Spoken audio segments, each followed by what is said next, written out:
The dust swirled around Ayana's boots as she stood at the edge of the trading post, watching the two most powerful men in the territory ride toward her.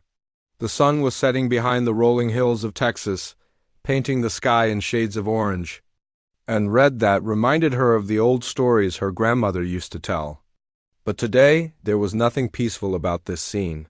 Samuel Mackenzie sat tall on his black stallion, his weathered face showing the years he'd spent building his cattle empire. His ranch stretched for miles to the north, filled with thousands of head of cattle that had made him one of the richest men in 3 counties. On the other side, Robert Crawford approached on his brown mare, his sharp eyes scanning everything around him like a hawk looking for prey. His land covered even more territory to the south, and everyone knew he had his fingers in more than just cattle business. Ayana took a deep breath and touched the small medicine pouch hanging around her neck. Her grandmother had made it for her years ago, back when life was simpler and the biggest worry was finding enough food for winter. Now, at 25, she found herself caught between 2 worlds that seemed to be pulling her apart. The morning had started like any other. She'd been tracking a group of wild horses through the canyon when Mackenzie's men found her. They'd been respectful enough, tipping their hats and asking politely if she could spare some time to talk with their boss. But she could see the worry in their eyes. Something big was happening, and they needed her help. By noon, she was sitting across from Mackenzie in his grand ranch house, sipping coffee from china cups that probably cost more than most people made in a month.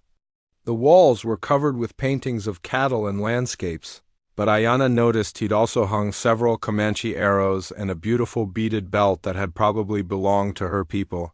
She wondered how he'd come by them, but didn't ask. "Miss Ayana," Mackenzie had said, leaning forward in his leather chair, "I need your help with a serious problem. Someone's been stealing my cattle, and they're doing it smart. They know these lands almost as well as you do, which means they're either your people or they've learned from them." She'd listened as he explained how dozens of his best cattle had disappeared over the past month. The thieves weren't just taking a few head here and there like desperate families might do. They were organizing big raids, taking entire herds, and vanishing into the canyon country where his regular cowboys couldn't follow. "The thing is," Mackenzie continued, "I know you can track anyone through those canyons. Your father was the best tracker in 3 territories, and everyone says you're even better than he was. I'll pay you $50 a week, plus a bonus for every head you help me recover. That's more money than most men see in a month. $50 a week." Ayana had tried not to let her surprise show, but that was more money than she'd ever dreamed of making. Her little brother Tommy had been sick for months with a cough that wouldn't go away. The medicine the doctor in town had prescribed cost $12 a bottle, and Tommy needed a new bottle every 2 weeks. Their mother worked her fingers to the bone, taking in washing and mending, but it was never enough. But before she could answer Mackenzie, one of his men had burst through the door.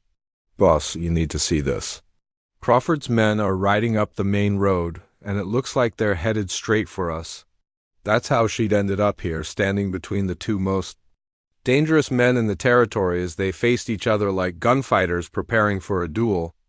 The tension in the air was thick enough to cut with a knife. Mackenzie spoke first, his voice carrying across the dusty space between them. "Crawford, this is private business. The lady and I were having a conversation." Crawford's laugh was cold and sharp. "The lady?" He looked at Ayana with eyes that made her skin crawl. "This isn't about politeness, Mackenzie. This is about business, and I have a proposition for Miss Ayana, too." That's when Crawford had made his own offer. He needed someone who could guide his men through the sacred canyon lands to reach a section of river he claimed to own. The government had granted him water rights, he said, and he intended to use them. But the route through Comanche territory was dangerous, and he needed someone the remaining tribes would trust.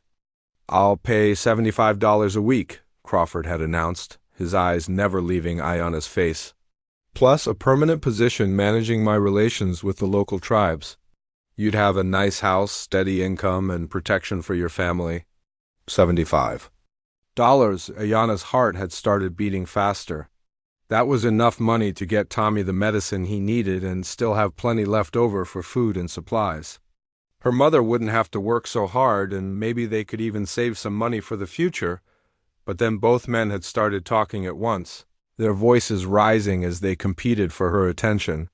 Mackenzie accused Crawford of trying to steal his tracker, while Crawford suggested that Mackenzie was probably behind his own cattle thefts, planning to collect insurance money. The argument grew louder and more heated until finally Mackenzie had shouted the words that changed everything. "You have to choose one of us," he'd yelled, pointing his finger at Crawford. "There's not room in this territory for both of us, too. Have claims on you. Pick a side, Miss Ayana, because staying neutral isn't an option anymore." Crawford had nodded grimly. "He's right about that. This territory isn't big enough for the kind of cooperation he's talking about. Work for me and you'll have protection and steady pay. Work for him." He'd shrugged meaningfully. "Well, let's just say Mackenzie's had a lot of problems lately, and they might start affecting the people who work for him." The threat was clear, even though Crawford had been careful not to say it directly. Choose him or face the consequences. Now. As the sun continued its descent toward the horizon, Ayana felt the weight of their stares pressing down on her like a heavy blanket. Both men wanted an answer, and they wanted it soon. She could see their hired men positioned around the trading post, hands resting casually near their guns. This wasn't just about tracking cattle or guiding expeditions anymore. This was about power, territory, and control. She thought about Tommy, lying in bed back home, his small chest rising and falling with each labored breath. She thought about her mother's worn hands and tired eyes. She thought about her grandmother's stories about the old days, when the Comanche rode free across these same lands without having to ask permission from anyone. "I need time to think," she finally said, her voice steady despite the fear growing. In her chest, both men started to protest, but she held up her hand. "This is a big decision, one that will affect my whole family. Give me until tomorrow morning, and I'll have your answer." Mackenzie and Crawford exchanged hard looks, neither wanting to be the first to agree. Finally, Mackenzie nodded slowly. "Dawn," he said. "We'll meet here at dawn, and you'll tell us who you're going to work for." As both men rode away with their followers, Ayana stood alone in the gathering darkness, knowing that whatever choice she made would change her life forever. But deep in her heart, a different kind of idea was beginning to form. Maybe, just maybe, there was another way to handle this situation that nobody had thought of yet. The walk home felt longer than usual that evening. Ayana's mind raced as she followed the familiar path through the scrubland, stepping carefully around the prickly pear cactus and mesquite bush that dotted the landscape. The stars were beginning to appear overhead, but she barely noticed their beauty. All she could think about were the hard faces of Mackenzie and Crawford, and the impossible choice they'd forced on her. Her family's small adobe house sat in a shallow valley, protected from the worst of the prairie winds by a circle of cottonwood trees her father had planted years ago. Smoke was rising from the chimney, which meant her mother was cooking dinner. The sight should have comforted her, but tonight it only reminded her of how much responsibility rested on her shoulders. "Ayana, is that you?" her mother called as she pushed through the wooden door. Rosa was sitting by the fire, mending one of Tommy's shirts. Her face looked tired, more tired than usual, and Ayana noticed new lines around her eyes. "Yes, Mama. How's Tommy today?" Rosa set down her sewing and shook her head. "The cough is worse. He's been asking for you all afternoon?" "But I told him you were working." She paused, studying her daughter's face. "You look troubled. What happened in town?" Ayana sat down beside her mother and told her everything. About Mackenzie's offer, Crawford's threat, and the choice she had to make by dawn. As she spoke, she watched her mother's expression change from concern to fear to something that looked almost like despair. $75 a week, Rosa whispered when Ayana finished. "That's more money than your father ever made, even in his best years." "I know, Mama, but something doesn't feel right about either of these men. The way they looked at each other today, it was like they wanted to kill each other right there in front of everyone." Rosa was quiet for a long moment, staring into the fire. Your father always said that when rich men fight, poor people die. Maybe he was right. From the back room came the sound of coughing, harsh and painful. Both women looked toward the closed door where Tommy slept. He needs that medicine, Ayana, Rosa said softly. Without it ... She didn't finish the sentence, but she didn't need to. They both knew what would happen if Tommy's condition got worse. The boy was only 12 years old, still so full of life when he wasn't struggling to breathe. He'd been their father's pride and joy, quick with numbers and always asking questions about everything around him. I know, Mama. I know. That night, Ayana lay awake on her narrow bed, listening to the wind rustle through the cottonwood leaves. Every time she started to drift off to sleep, she'd hear Tommy coughing in the next room, and the sound would jolt her awake again. By the time the first gray light of dawn began to creep through her window, she still hadn't made her decision. She dressed quietly and slipped out of the house, careful not to wake her family. But instead of heading straight to town, she took a different path. There was someone she needed to talk to first. Her grandmother lived alone in a small house on the other side of the valley, in a spot where the old woman could see the sunrise every morning. Ayana found her already awake, sitting on a blanket outside her door and watching the sky turn from gray to pink to gold. Grandmother, Ayana said, settling down beside the elderly woman. I need your wisdom. The old woman didn't look surprised to see her. At 83 years old, Elena had seen more changes in the world than anyone Ayana knew. She'd lived through the worst of the fighting between the Comanche and the settlers, had watched the buffalo disappear from the plains, and had helped her people learn to survive in a world that no longer belonged to them. Tell me what troubles you, child, Elena said, her voice still strong despite her age. Ayana explained about the two ranchers and their demands.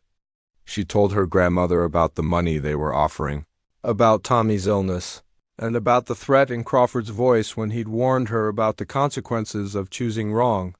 Elena listened without interrupting, occasionally nodding or making a small sound of understanding. When Ayana finished, the old woman was quiet for a long time, watching a red-tailed hawk circle high overhead.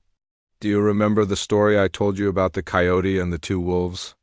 Elena finally asked. No, grandmother. I don't think you've told me that one. Elena smiled slightly. Maybe because I was saving it for the right time. Listen carefully. She cleared her throat and began to speak in the rhythm of the old stories. Long ago, there was a coyote who lived in a canyon between two wolf packs. The wolves on the north side of the canyon were big and strong, led by a fierce alpha who controlled the best hunting grounds. The wolves on the south side were just as powerful, led by a cunning alpha who knew all the secret paths through the mountains. Ayana settled back to listen, remembering how her grandmother's stories had always helped her understand difficult situations. One day, both wolf packs came to the coyote. You must choose, said the northern alpha. Hunt with us, and we'll share our kills with you. But if you hunt with the southern pack, we'll drive you from the canyon forever. The southern alpha said the same thing. Choose us or face our anger. The coyote was frightened. She was smaller than any of the wolves, and she knew that making an enemy of either pack could mean death for her and her pups. But she was also clever. Then the wolves realized. Elena paused to take a sip of water from a clay cup beside her. What did the coyote do? Ayana asked, even though she knew her grandmother would continue the story when she was ready. The coyote spent the night thinking, just like you're doing now. And in the morning, she had an idea. Instead of choosing between the wolf packs, she went to the other animals in the canyon. The rabbits, the deer, the birds, even the small creatures like mice and squirrels. Why should the wolves control all the hunting in this canyon? She asked them, this land belongs to all of us.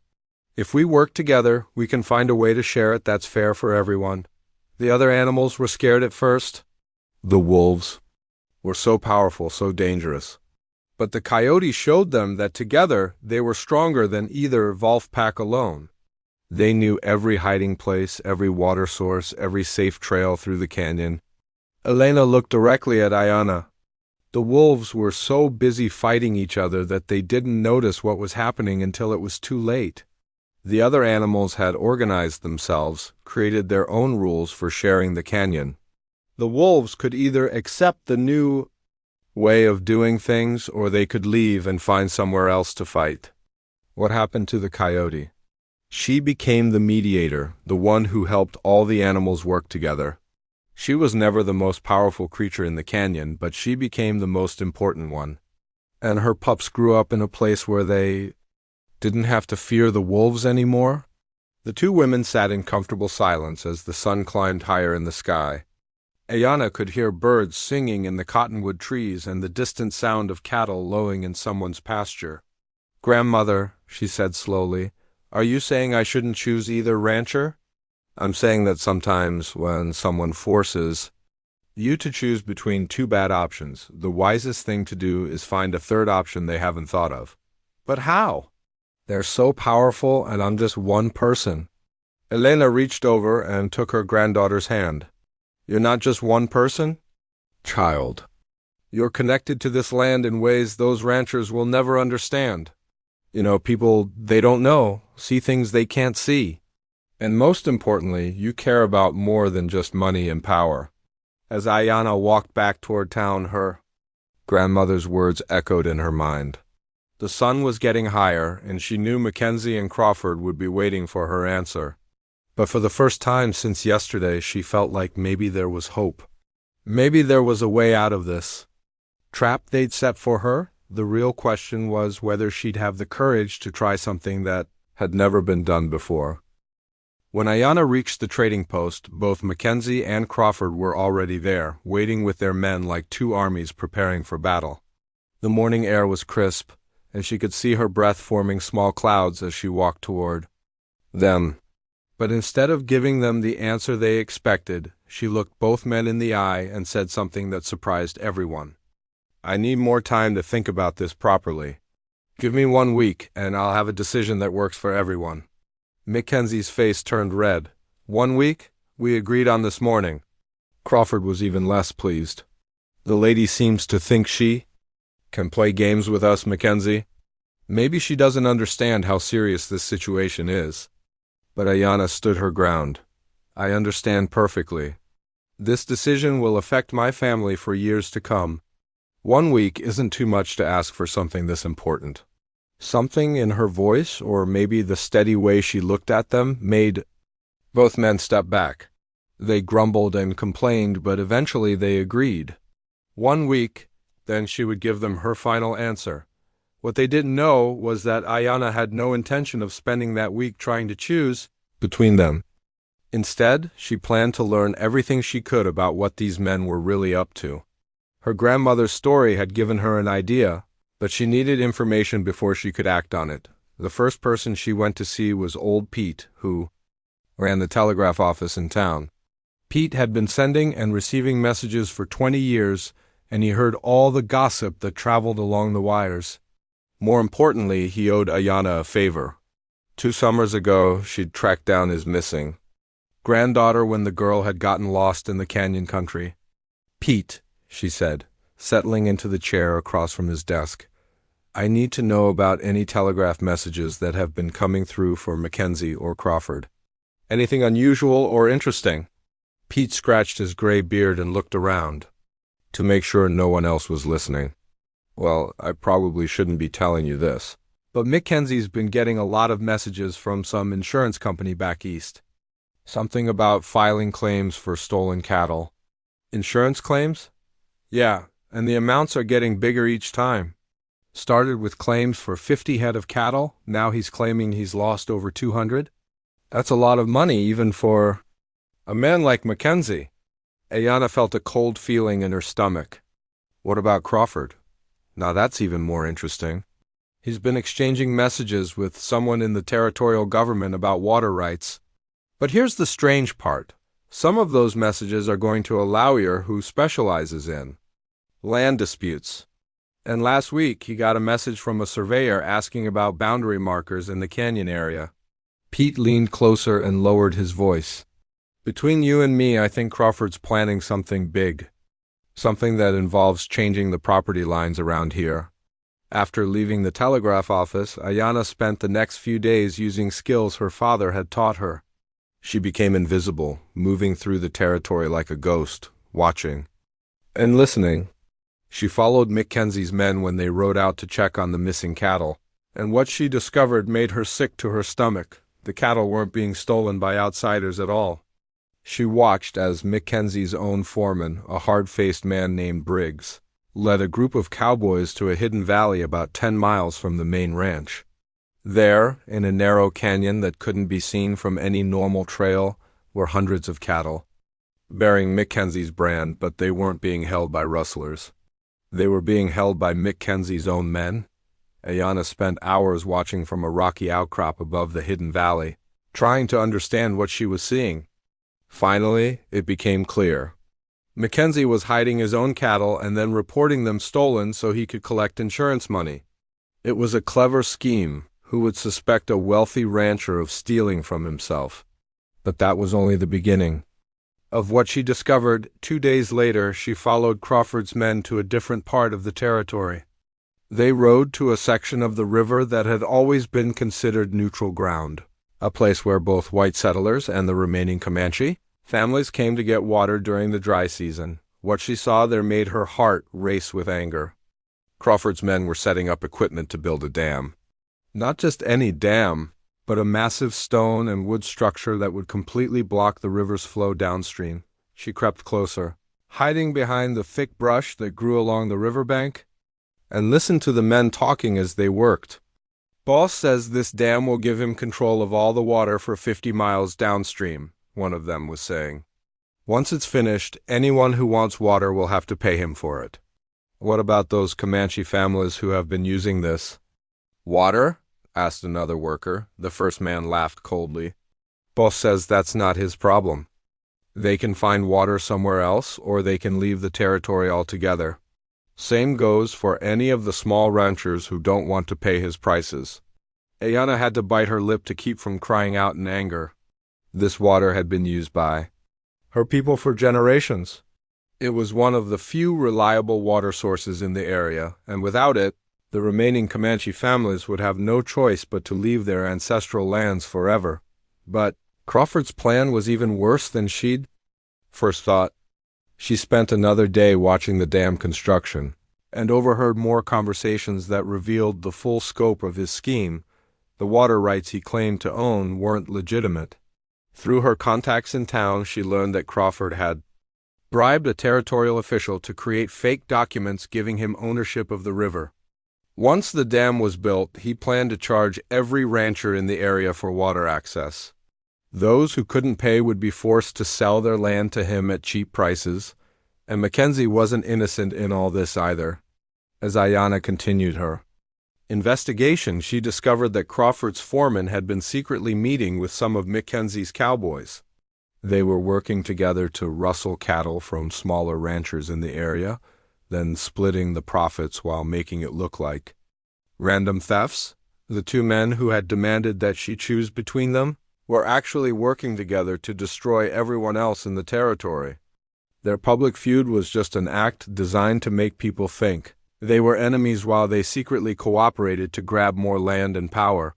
The most shocking discovery came on her 6th day of investigation. Hidden in an old abandoned cabin, she found crates of rifles and ammunition. The weapons were being sold to hostile tribes from other territories, groups that had been raiding peaceful settlements and farms. Both Mackenzie and Crawford were making money by providing the weapons that were being used to kill innocent people. As she crouched in the shadows outside that cabin, watching Crawford's men load more weapons into wagons, Ayana felt a rage unlike anything she'd ever experienced. These men weren't just greedy businessmen. They were killers responsible for the deaths of families, both white and Comanche, throughout the region.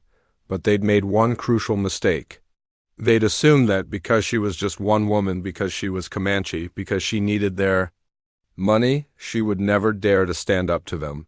They thought they could force her to choose between two bad options and she'd have no choice but to pick one. They were wrong. That night, Ayana sat by her campfire in the hills above town, staring down at the lights in the windows below. In her hands she held pages of notes detailing everything she'd discovered. The fake insurance claims, the illegal dam, the weapons sales, the secret cooperation between the two supposed enemies. Tomorrow, she would have to face Mackenzie and Crawford and give them her answer. But it wouldn't be the answer they were expecting.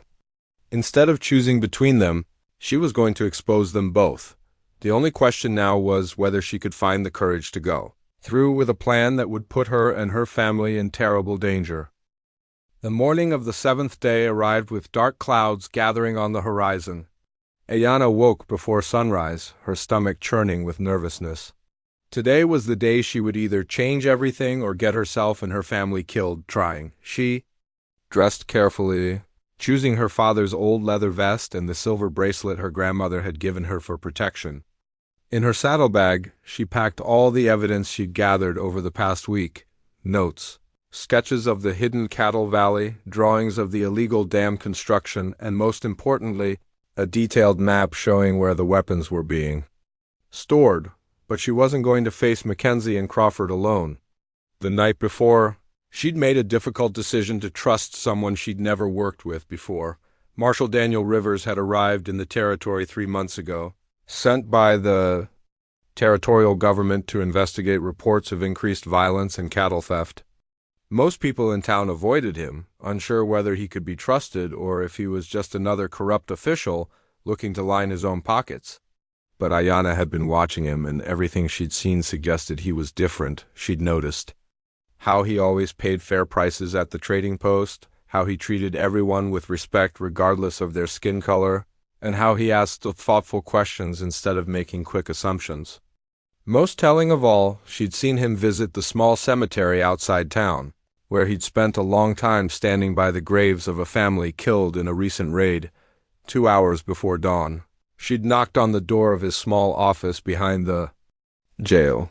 When he'd answered, still half asleep, but with his hand resting on his gun, she'd looked him straight in the eye and said, "Marshal, I have information about the cattle thefts and the violence in this territory. But I need to know if you can be trusted before I tell you anything." Something in her voice must have convinced him she was serious. He'd invited her in, made coffee, and listened without interrupting as she told him everything she'd discovered. When she finished, he was quiet for a long time, studying the evidence she'd spread across his desk. "Miss Ayana," he'd finally said, "if even half of what you're telling me is true, then Mackenzie and Crawford are responsible for more violence than any gang of outlaws I've ever pursued. But proving it in court will be difficult. Their lawyers will claim the evidence was gathered illegally, and they have enough money to buy witnesses who'll swear they were somewhere else when these crimes were committed.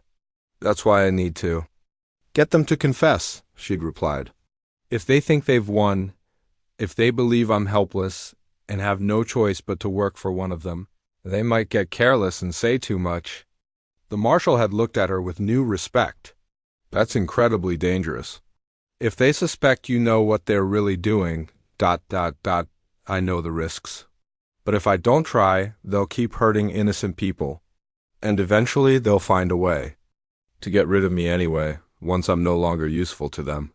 Now, as she rode toward the trading post for the final confrontation, Ayana could see that Marshal Rivers was already in position. He was sitting on the porch of the general store across the street, pretending to read a newspaper but actually watching everything that happened. Hidden in the shadows of nearby buildings were 2 of his deputies, men he'd brought with him from the territorial capital. Mackenzie and Crawford were waiting exactly where they'd promised to be, standing in front of the trading post with their usual crowd of hired men. Both ranchers looked confident, almost smug, as if they'd already decided how this meeting would end. "Well, Miss Ayana," Mackenzie called out as she approached, "I hope you've had enough time to think about our offers. This game has gone on long." "Enough," Crawford nodded in agreement. "Indeed, it's time for you to make your choice and get to work. We have business that can't wait any longer." Ayana dismounted from her horse and walked slowly toward them, her heart pounding so hard she was sure everyone could hear it. But her voice was steady when she spoke. "Gentlemen, I've given your offers a lot of thought, and I've made my decision. She paused, looking back and forth between them. But first, I'd like to understand something. This rivalry between you two seems very convenient, Mackenzie frowned. What do you mean by that? I mean, it's interesting how your cattle always seem to get stolen just before insurance payments are due. And it's curious how Mr. Crawford's water rights claims cover exactly the areas that would hurt you the most. Mr. Mackenzie, both men went. Very still. Their hired gunmen shifted nervously, hands moving closer to their weapons. Crawford's voice was dangerously quiet. I think you should be more careful about what you're suggesting, young lady. I'm not suggesting anything, Ayana replied. I'm stating facts. Like the fact that your supposed stolen cattle are actually hidden in a valley 10 miles north of Mackenzie's ranch, being guarded by his own men. Mackenzie's face went pale. That's impossible, you're lying. Am I? Then explain why your foreman Briggs has been meeting secretly with Crawford's men every Tuesday night at the old Miller cabin. The same cabin where you're both storing weapons that you've been selling to hostile tribes. The silence that followed was so complete that Ayana could hear a dog barking somewhere in the distance. Both ranchers stared at her with expressions of shock and growing fear. You've been spying on us, Crawford said, his hand moving toward his gun. I've been protecting my people, Ayana shot back. Something you two have made very difficult with your fake raids and illegal land grabs. That's when Mackenzie made his fatal mistake. Instead of denying her accusations, his anger got the better of him. You think you're so clever, he snarled. But you don't understand how business works in this territory. Crawford and I had to work together. There wasn't enough money in simple ranching to build the kind of empires we wanted. The insurance, money, the water rights, the weapons trading, it was all necessary. Mackenzie, shut up. Crawford hissed, but it was too late. No, I won't shut up, Mackenzie continued, his voice rising. This little Comanche girl thinks she can threaten us? We own half the territorial government. We have enough hired guns to start our own war. And if she thinks she can blackmail us with whatever she thinks she knows?